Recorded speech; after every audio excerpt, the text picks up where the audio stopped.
Hi students! In this lesson, we're going to learn about a game development doc and what we call pseudocode. Now this is important because before we ever make a game, it's really helpful to have some sort of document that references what exactly the game is supposed to do. Without this document, we can sometimes go off in different directions or develop the wrong game entirely. Our goal here is to make sure that you know how to develop a game development doc and to write some basic pseudocode to help guide you as you make your game. In this example, we're going to use the Pong Classic game. This game was one of the original video games and allows a player to sort of have a ball that moves back and forth with the players that move up and down, and the ball goes in between. Our job is to describe this game so that if we provided this document to another developer, they would also be able to make this. You're also going to use this to create the game yourself and add any extras or some cool ideas that you might want to have to make your game even more exciting. I'm providing for you a Scratch development doc. First, you want to write a brief description of the game. That is similar to what I just mentioned to you. So there is a ball that moves continuously back and forth. There are two paddles that try to hit the ball, and if the ball goes beyond another paddle, then a point is scored. Now you're going to want to use this in your own language, something that you understand. And that is part of pseudocode. Pseudocode is providing instructions or semi-behavioral parts of a game in your own plain English or your own plain language. That way, we don't have to be caught up with all the semantics or any sort of code. We can just get our ideas out and be very clear about what we hope to have happen in our game. That is what you want to do for your brief description. I'm also having you list the stage backgrounds. These are essentially the different scenes that are available in your game. And as an example, we have a start screen that when the game begins, there's a large title.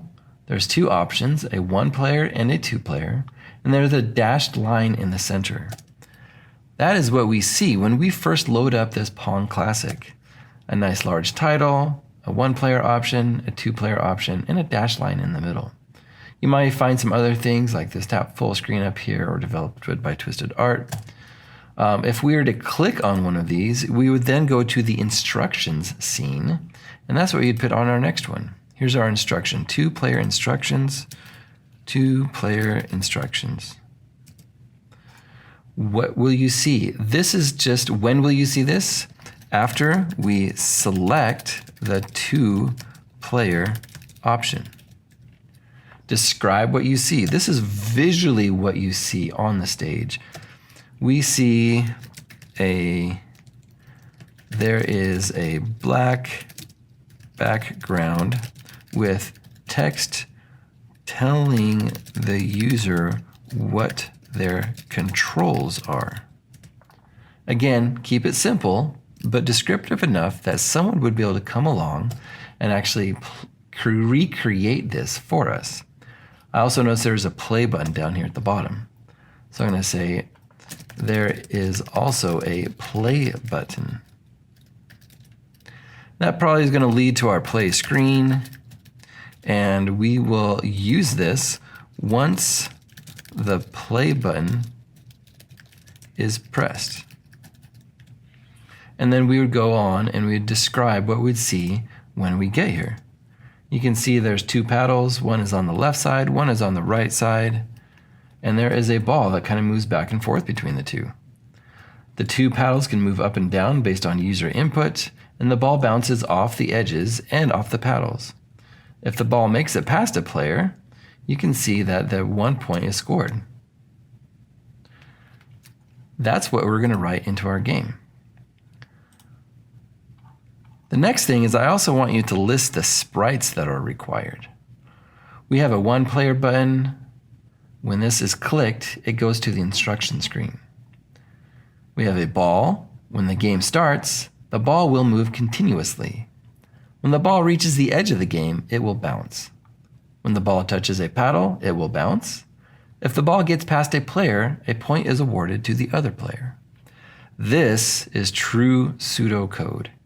It is plain language instructions that we will then convert over to actual code when we develop the game.